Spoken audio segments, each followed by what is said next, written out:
Bonjour à toutes et à tous et bienvenue pour cette nouvelle vidéo de Je sais. J'ai l'opportunité de faire cette vidéo en réaction enfin à ce fameux débat chez Hanouna avec Zemmour. Et alors 5 contradicteurs et 5 participants amicaux, on va dire. J'ai réussi à voir l'émission en entier. En réalité, on n'a rien appris de plus.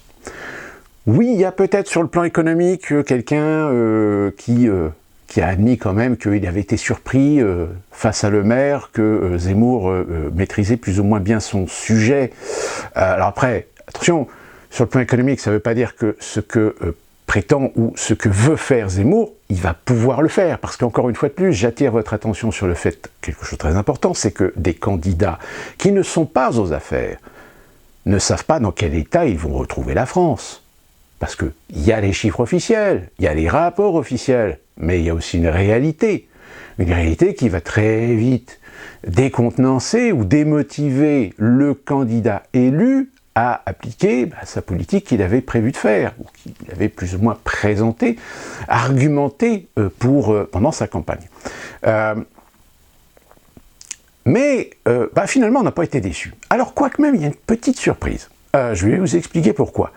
On n'a pas été déçus par rapport au niveau des contradicteurs.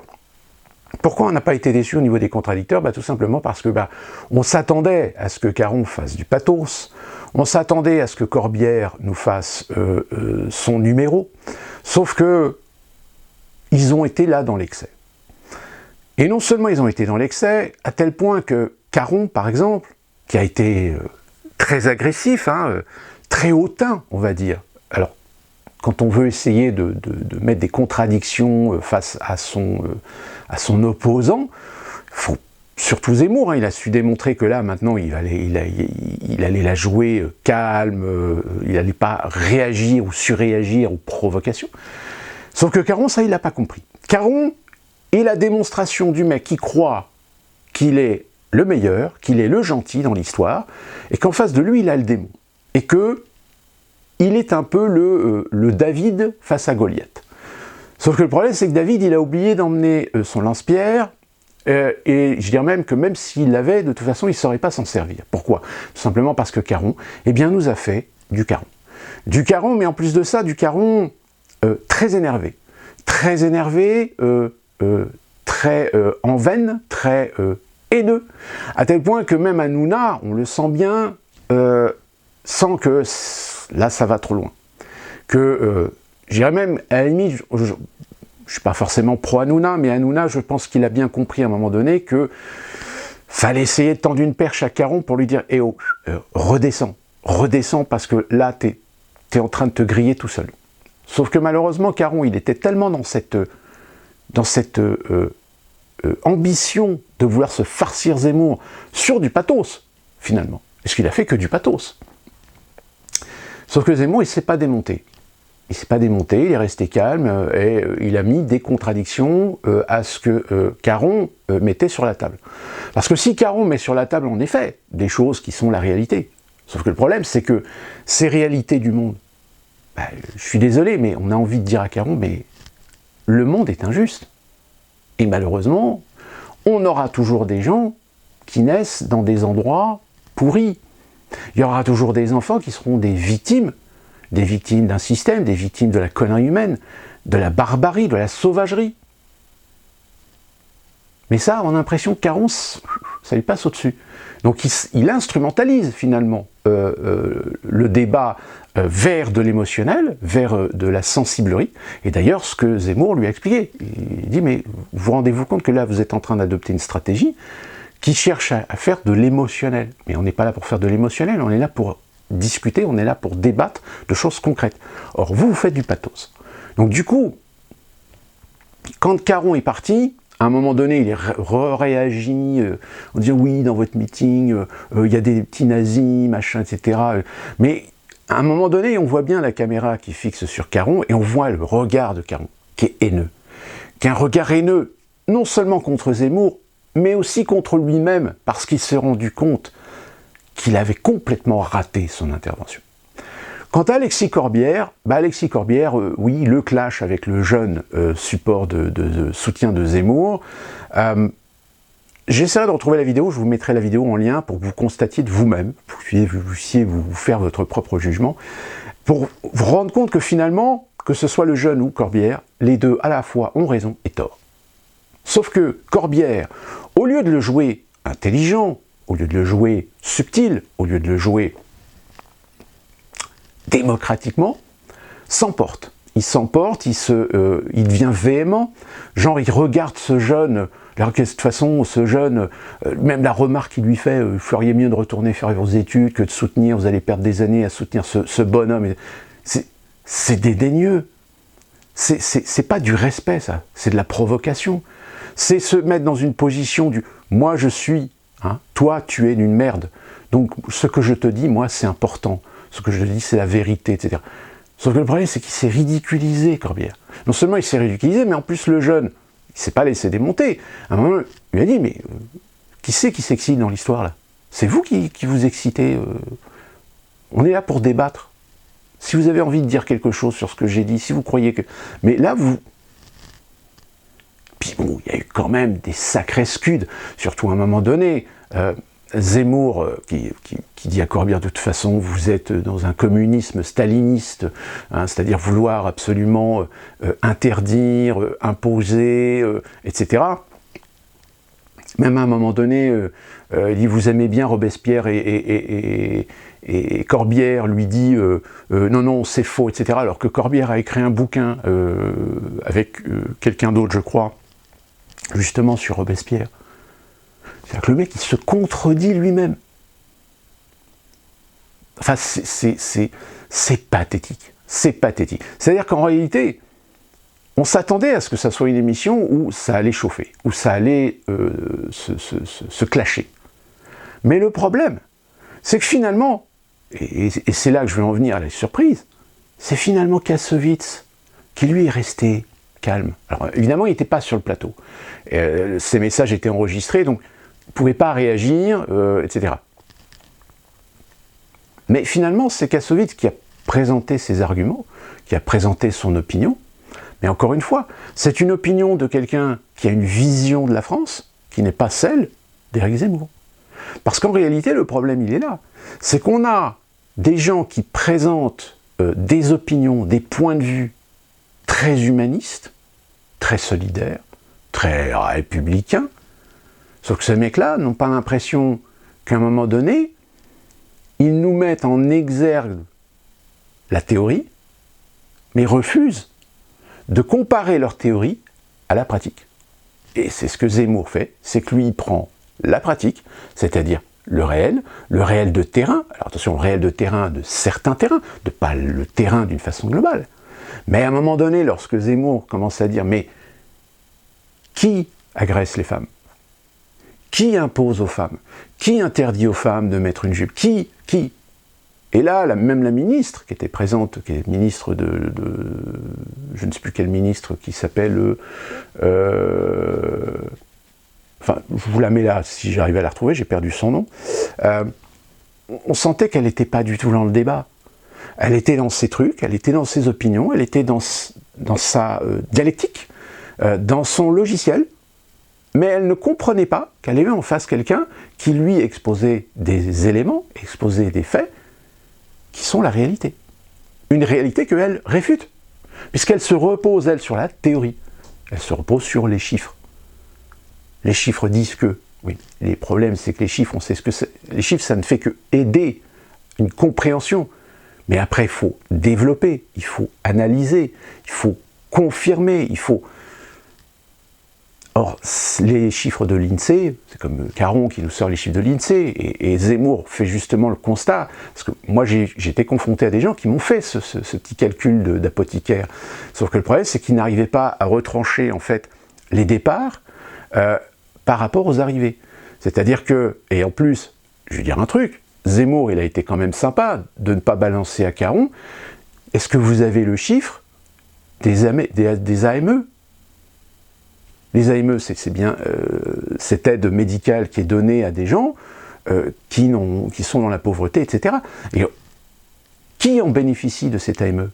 Si ce n'est les irréguliers, si ce n'est les personnes qui sont en situation irrégulière. Beaucoup d'étrangers. On estime, et d'ailleurs j'avais vu les chiffres sur... c'est d'ailleurs des chiffres de l'INSEE, hein, qui étaient corroborés d'ailleurs avec le ministère de l'Intérieur. Je crois qu'on estimait à peu près à 350 000 bénéficiaires, 350 000 bénéficiaires sur 2019, 350 000 bénéficiaires de l'AME. Donc vous comprenez bien que sur 350 000, il doit y avoir au moins, et ça c'est une estimation, la moitié des bénéficiaires qui sont des illégaux. Ça fait 150 000. Et ça, Zemmour, il n'a pas trop insisté là-dessus, alors qu'il aurait pu. S'il avait voulu faire monter un petit peu la température avec Caron, il aurait pu très bien rebalancer aussi cette information. Donc, voilà. Donc, en fait, on a eu un débat où finalement, je dirais, en toute objectivité, c'est finalement Zemmour qui l'emporte. Pourquoi? Parce que Zemmour est resté droit dans ses bottes. Zemmour n'a pas surréagi aux provocations. Il a essayé de présenter les choses calmement.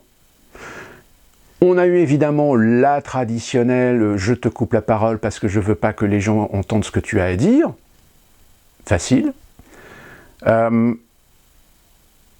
Côté des soutiens, bon, est-ce que, je dirais à la limite, est-ce que c'était vraiment nécessaire? Peut-être qu'Hanouna voulait vraiment quelque chose d'équité, mais à la limite, que ce Nolo, Kelly interviennent, ça n'avait pas franchement d'intérêt. Mais voilà, c'était pour donner un petit peu l'illusion de quelque chose, pour respecter l'équité. Mais là encore, j'ai envie de dire, celui qu'on attendait peut-être comme étant le plus véhément a été le moins véhément. Et puis, bah, les prestations, même Rébizi, je veux dire, Rébizi, lui, pareil, il défend son beefsteak idéologique, mais encore une fois, qui met de côté, qui veut volontairement mettre de côté les problèmes, ou qui minimise les problèmes. Parce qu'il le dit hein, toujours, oui, mais ça, c'est le fait d'une minorité. Non, c'est pas le fait d'une minorité. Moi, je vais vous dire, quand on se balade dans les années 80-90, dans les centres-villes jusqu'à minuit, 1h du matin, eh bien aujourd'hui, quand on se balade dans les centres-villes jusqu'à minuit ou 1h du matin, c'est plus le même, c'est pas du tout la même ambiance. On est d'accord. Je veux dire, aujourd'hui, Nantes s'est avéré que Nantes est devenue une ville où l'insécurité est un problème. Alors que pourtant, c'était une ville qui était considérée comme une des villes les plus calmes, les plus... où il faisait bon y vivre. Aujourd'hui, ça a changé. Alors pareil, on va vous ressortir les chiffres du ministère de l'Intérieur sur les agressions, etc. Mais attention, encore une fois, ce sont quoi? Des déclarations? Ce sont des plaintes? Ce sont des mains courantes? Mais combien de gens que nous connaissons qui ont été agressés n'ont pas porté plainte? Parce que, de toute façon, ils se sont dit, qu'est-ce que vous voulez que j'y fasse? Hein? Moi-même, j'ai eu mes expériences, on va dire, de violence, voire même des expériences de sauvagerie. Parce que ça aussi, c'est un thème que les bien-pensants ne veulent pas aborder, le fait qu'aujourd'hui nous sommes confrontés à des gens qui sont de véritables sauvages. Or, nous sommes des sociétés civilisées, et avec le temps, nous nous sommes un peu émasculés pour être équipés contre ces gens, donc nous sommes complètement débordés. Nous n'avons plus de structure, nous n'avons plus d'institution, nous sommes incapables de résoudre ou de gérer ces individus, qui sont complètement en dehors de toute considération humaniste, sociétale, civique. Ils n'en ont rien à foutre. Ce sont des sauvages. Ils se comportent comme des sauvages. Je veux dire, quand vous avez aujourd'hui des jeunes qui trouvent une gloire de diffuser sur Internet des vidéos où ils éclatent des chats contre un mur, qu'est-ce que vous appelez ça? Vous appelez ça quoi? Vous comprenez, c'est des jeunes, ils ont pas été bien cadrés, etc. Donc, oh, c'est des bêtises. Hein. Non, c'est pas des bêtises. C'est de la barbarie. Dites le mot. Sauf que ça, évidemment, des gens ne veulent pas qu'on entende ces mots de barbarie, de sauvagerie. Parce que ça serait remettre en question les 50 ans de politique de bien-pensants. Ça serait remettre en question le fait que pendant 50 ans, alors ils ont fait des choses bien, ils ont fait des choses humanistes, ils ont fait des choses sociales, ils ont fait des choses dans le bien-être, dans le bienfait de la société française et de la République et de son système. Sauf que le problème, c'est que derrière, il y a eu des intérêts politiques. Et l'intérêt politique a laissé ouvert des portes qu'il n'aurait jamais dû laisser ouvertes. Et comme toute situation, lorsque vous laissez une porte ouverte, vous pouvez être sûr qu'il y a un moment donné, il y a quelqu'un qui va y entrer. Hein, non mais, parce que derrière, il y a l'intérêt politique, il y a le clientélisme politique. Donc, quand on fait des lois pour protéger, pour permettre à des gens d'accéder à des soins, d'accéder à des subventions, d'accéder à des aides sociales, etc., parce que c'est la France, parce que c'est son modèle, parce qu'il est évidemment qu'on ne va pas laisser les gens crever dans la rue, quoique on en laisse crever dans la rue quand même. Mais on n'a pas su, ou on n'a pas voulu, à un moment donné, mettre les barrières, mettre les limites, de telle manière à éviter les abus.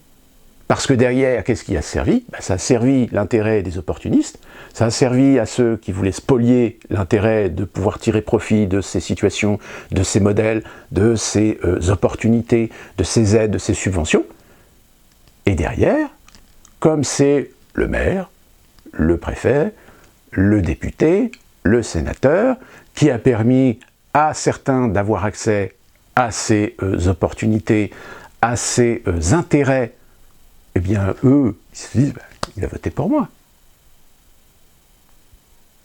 Un maire de Saint-Denis n'admettra jamais, je dis bien, le maire de Saint-Denis n'admettra jamais ce que dit Zemmour. Qu'en 40 ans, il y a eu un exode d'une population qui a été remplacée par une autre. Parce que ça aussi, le sujet du grand remplacement, j'en ai fait une vidéo, très succincte, hein, j'insiste bien, je ne vais pas dans le détail, mais comme vous avez Macron qui vous dit que le grand remplacement n'existe pas, mais j'ai envie de lui dire, mais alors dans ce cas-là, comment expliquer ce qui se passe en Palestine? Comment expliquer ce qui se passe au Tibet? Expliquer historiquement comment il se trouve qu'aujourd'hui, vous avez dans les pays d'Amérique du Nord, d'Amérique centrale et d'Amérique du Sud, une croissance de population métisse d'origine européenne que de natives. La proportion des natives aujourd'hui est en train de disparaître. C'est bien un grand remplacement. C'est un remplacement sur du long terme, mais M. Macron vous explique que non, ça n'existe pas. Ça n'existe pas qu'il y a des civilisations qui ont disparu parce qu'elles ont été assimilées, qu'elles ont été métissées. M. Macron vous dit non, ça n'existe pas, le fait que dans toute l'histoire de l'humanité, il y a des sociétés, des pays, des civilisations qui ont disparu parce qu'elles ont été assimilées, parce qu'elles ont été métissées, et donc elles ont été remplacées. Je pense qu'à mon avis, tout historien qui se respecte admettra qu'en effet, il y a bien dans l'histoire de l'humanité des civilisations, des peuplades, des tribus qui ont disparu parce qu'elles se sont fait conquérir soit de façon traditionnelle, par la guerre, par la conquête, par le vainqueur impose ses règles au vaincu, le vainqueur impose sa société, ses modèles, sa religion, etc. Je veux dire, la reconquête, le terme reconquête du parti de Zemmour, quand vous en avez certains qui vous disent « Ah oui, reconquête, regardez la Reconquista espagnole, la Grande Inquisition et tout le tralala, machin. » Donc, M. Macron, la reconquête espagnole n'existe pas. Pourquoi y aurait alors une reconquête? Si de l'autre côté, il n'y avait pas déjà eu une conquête. Donc, un remplacement culturel, religieux, civilisationnel. Et c'est pas uniquement que des guerres. Ça peut arriver aussi de façon tout à fait logique. Je veux dire, les Anglois, qui sont les Anglois, si ce n'est le résultat, à un moment donné, d'une assimilation à la fois gréco-romaine, romaine, celtique, nordique, C'est-à-dire qu'aujourd'hui en Angleterre, est-ce qu'il y a encore une existence des premières tribus, des premières civilisations qui ont existé? Non, il n'y en a plus. Ils ont bien été remplacés. Je répète, par différents procédés. La guerre, la conquête, l'assimilation, le métissage. Mais M. Macron vous dit non, ça n'existe pas. Donc pour revenir à Zemmour et ces fameux détracteurs, cette émission d'Hanouna, oui, en effet, elle n'a pas surpris. Elle n'a surpris personne. Je dirais même que Hanouna était parfaitement conscient qu'il mettait le doigt dans un engrenage, sauf que là où il espérait peut-être un débat constructif, avec de réelles oppositions, avec de réels détracteurs, sauf que les réels détracteurs, il n'a pas choisi les bons. Il a choisi les plus mauvais. Il a choisi les plus impulsifs. Il a choisi les out of control. Il a choisi ceux qui font du pathos. Il a choisi ceux qui font preuve de mauvaise foi.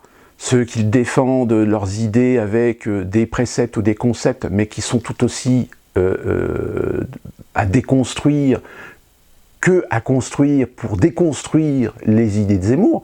Donc en réalité, le téléspectateur n'a absolument rien appris de plus, si ce n'est permettre un entraînement à Zemmour pour les futurs débats de la présidentielle. Et force est d'admettre que si vous prenez cette idée que c'était un entraînement pour Zemmour, force est de constater que Zemmour, il a assumé. Il a assuré. Et je pense qu'à mon avis, on va voir sur Internet des gens qui vont essayer de sauver les meubles. Tiens, d'ailleurs, pour la petite anecdote, il faut savoir que chez les youtubeurs politiques, idéologiques, la petite guéguerre continue. Ils sont en train de se balancer de la merde dans la gueule. Je crois qu'il y a actuellement, c'est le bouseux. Le bouseux qui s'enfonce littéralement. Donc on sent bien que du côté des bien-pensants, du côté de ceux qui ont toujours estimé que depuis 50 ans, ils avaient finalement le pouvoir, ils avaient le monopole du cœur, eh bien ils sont en train de se rendre compte que le monopole du cœur, il est en train de leur échapper. Donc, force est de constater qu'aujourd'hui, nous sommes en face d'une situation où soit le débat démocratique va essayer de s'élaguer un petit peu, soit nous allons aller dans un chaos, soit nous allons aller dans de la brutalité, dans de la violence, dans de l'insulte, dans de la vulgarité, parce que les gens comme Corbière, comme Caron, il y en a un sacré paquet, et un sacré paquet qui n'ont pas encore tout sorti de la poubelle pour en mettre plein la gueule à Zemmour. Mais comme il l'a dit lui-même, Zemmour, il a dit « Moi je suis prêt à tout encaisser ». Et là, force est de constater que des choses, il en encaisse. Et d'ailleurs, il a très justement dit que on a fait tout un foin, tout un pataquès sur l'agression des militants SOS Racisme lors de son meeting. Il y a quand même des gens à la télévision qui ont quand même dit « Ouais, mais attendez, vous imaginez des identitaires qui iraient dans un meeting des France Insoumis ?» Alors évidemment, France Insoumis, oui, vous verrez, vous pouvez venir, vous verrez, on ne sera pas aussi violent. Ouais, sauf que le problème, c'est que c'est pas sûr. Parce que là, la violence, elle serait justifiée de dire « Oui, mais c'est parce qu'ils sont venus nous provoquer. » Les identitaires seraient venus nous provoquer dans notre meeting, donc c'est normal que quand on vient chercher une meute de loups, on récolte ce que l'on sème. Sauf qu'inversement, évidemment, ça ne fonctionne pas. Et là-dessus, il y a quand même des gens qui disent « Oui, mais attendez, vous rendez-vous compte que vous avez focalisé, vous avez passé du temps de parole, du temps d'antenne sur ce problème. En revanche, quand il s'agit de parler de l'agression que Zemmour a subie et de son poignet, poignet foulé, ou je ne sais plus, je crois qu'il a le poignet foulé, là-dessus, les candidats. un candidat a été agressé. Agressé par quelqu'un qui n'était pas d'accord avec ses idées. Allez, on va être gentil, un déséquilibré. Hein, parce que c'est pour éviter de dire les choses, hop, on applique l'étiquette déséquilibré. Pareil, quand vous avez de ces gens qui vous parlent de la violence, des attentats d'extrême droite, si on fait le listage des attentats d'extrême droite et des attentats islamiques, je pense qu'on n'a même pas besoin d'aller très très loin pour se rendre compte qu'il y a eu beaucoup plus d'attentats islamiques que d'attentats d'extrême droite. Alors il y en a, ils se rattrapent un petit peu à la corde en disant « Oui, mais vous n'imaginez pas le nombre d'intentions qui ont été interrompues par les forces de l'ordre. » Ah bon? C'est bizarre parce qu'à chaque fois qu'on nous chante qu'un groupuscule d'extrême droite a été interpellé parce qu'il préparait un attentat, alors déjà on n'a pas les noms, et puis c'est bizarre, jamais on n'entend plus parler. On n'entend plus parler de procès ou de trucs comme ça. Alors il y en a, hein, il y en a. Mais, encore une fois, si on fait le listing, on va se rendre compte que on a 3-4 procès, 3-4 condamnations sur des individus de groupes d'extrême droite, de groupuscules fascistes, etc. Par contre, les exactions, les destructions des antifas, on n'en parle pas. Les actions et les exactions au nom d'Allah, Akbar, il y en a, hein, mais on est très timide hein, là-dessus. Sauf que le problème, c'est que les gens dans la rue, les gens dans les villes, eux le voient, eux constatent, sont témoins, quand ils ne sont pas victimes. Sauf que là, quand vous avez des gens indépendants qui font des micro-trottoirs, pas des micro-trottoirs, je vais y arriver. Alors évidemment, j'avais déjà expliqué, les micro-trottoirs, c'est parfois assez particulier, parce que on choisit bien les témoignages qu'on veut mettre en avant, plutôt que d'autres, etc. Mais globalement, je pense que dans vos entourages, je pense que si vous habitez dans les milieux urbains, etc., peut-être depuis 10 ans, depuis 15 ans, vous sentez bien qu'il y a un problème. Je veux dire, il n'y a que ceux qui vivent dans des petits cocons bourgeois, quartiers bien sécurisés, dans l'entre-soi, entre gens de bonne éducation, etc., qui ne le voient pas.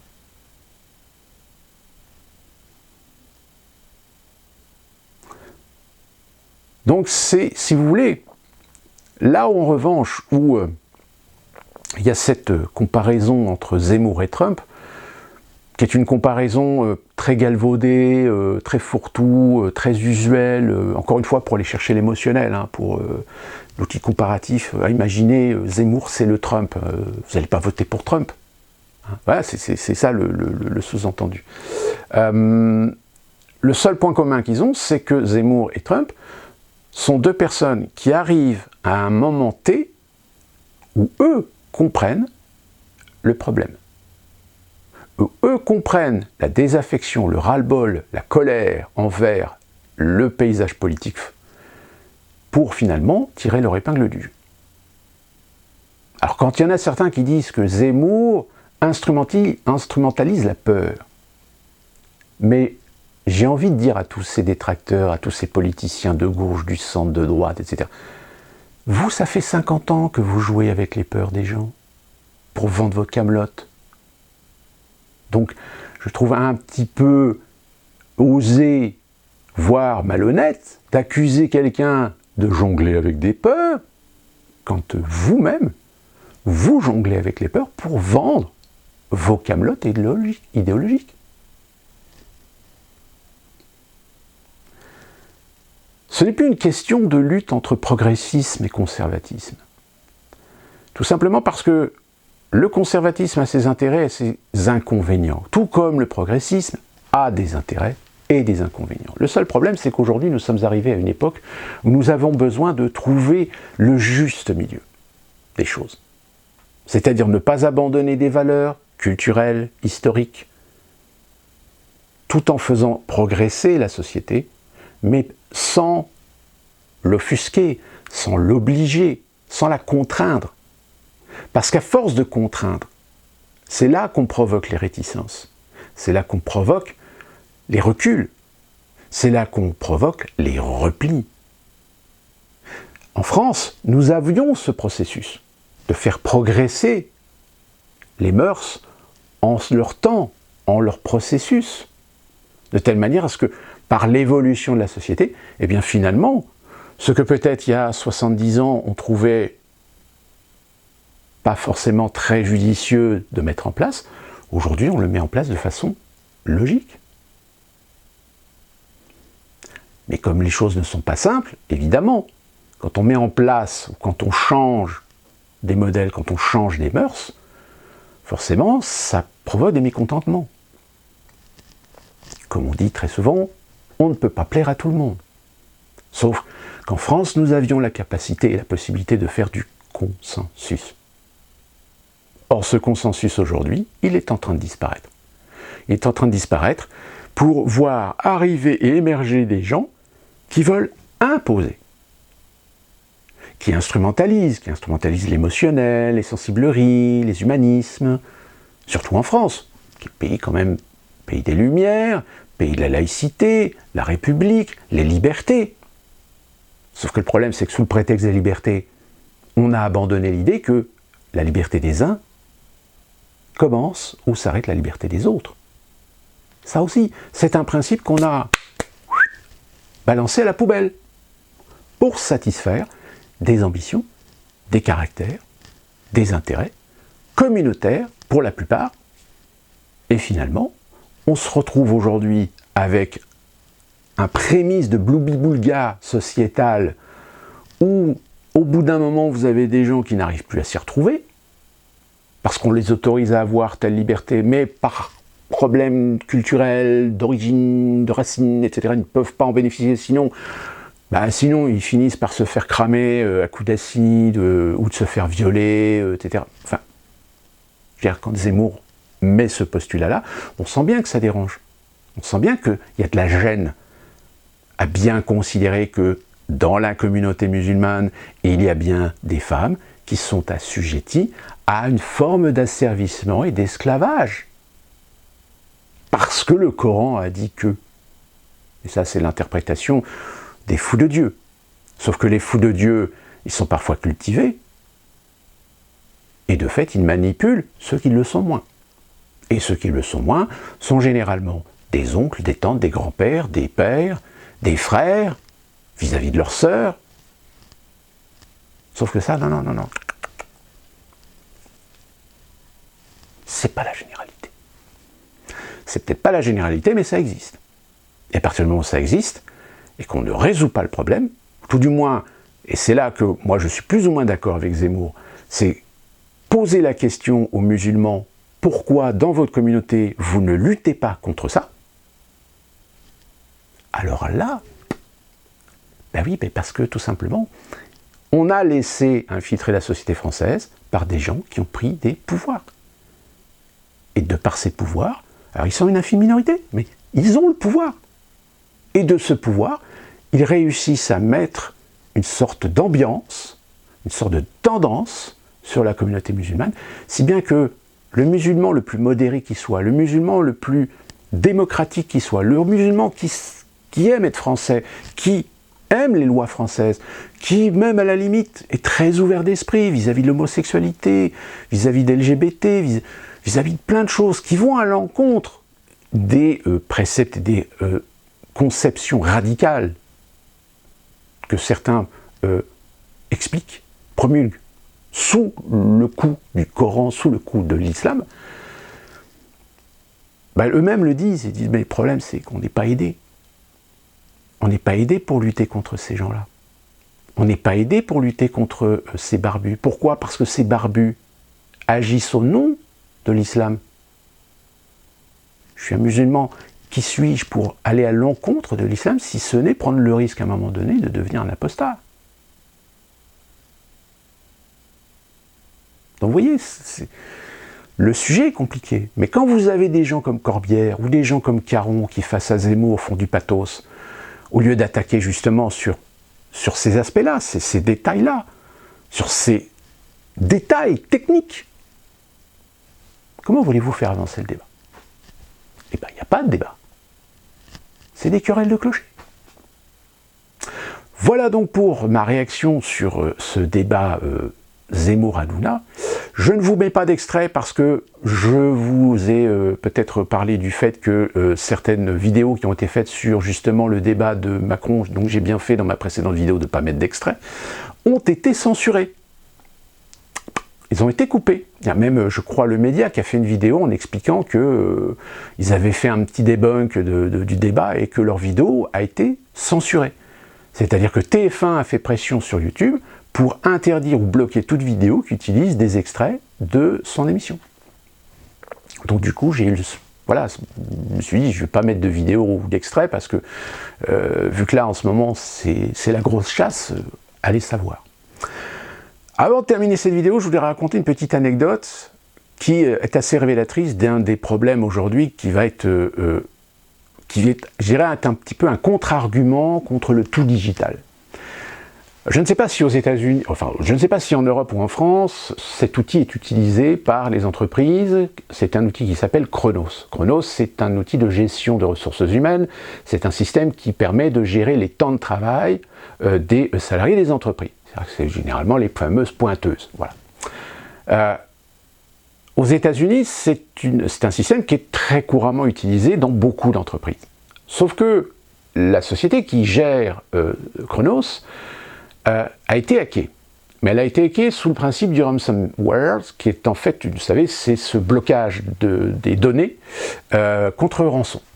Sauf que la société n'a pas voulu se soumettre au chantage, et elle a donc annoncé à toutes les entreprises que le système est en rade. Il est en rade pourquoi? Tout simplement parce que cette société est en fait un prestataire. C'est un prestataire qui gère ce qui n'est plus géré dans les entreprises. C'est-à-dire qu'autrefois, vous aviez votre temps de travail, vous pointiez, et le DRH avait toutes les données pour établir ensuite les bulletins de salaire, etc. Gérer votre temps de travail. Sauf que cette gestion-là, aujourd'hui, beaucoup d'entreprises s'en sont débarrassées et l'ont délocalisée sur cette entreprise. C'est bien qu'en réalité, l'entreprise aujourd'hui ne reçoit plus que les données pour établir les payes. Sauf que cette société aujourd'hui, eh bien, elle n'a plus accès aux data. Elle est obligée de faire de la restauration par des backups, sauf que ça, vous comprenez bien la tonne de données que ça implique, si bien qu'aujourd'hui, eh bien, vous avez beaucoup d'entreprises qui sont revenues à la méthode alternative, qui est l'émargement sur papier. Sauf que le problème, c'est que l'émargement sur papier, eh bien, il n'y a plus de salariés, il n'y a plus d'employés pour gérer les payes, pour gérer les données. Donc ils sont obligés de faire des émargements, de les envoyer au siège de leurs entreprises, pour que le siège de l'entreprise compile les informations pour établir les payes.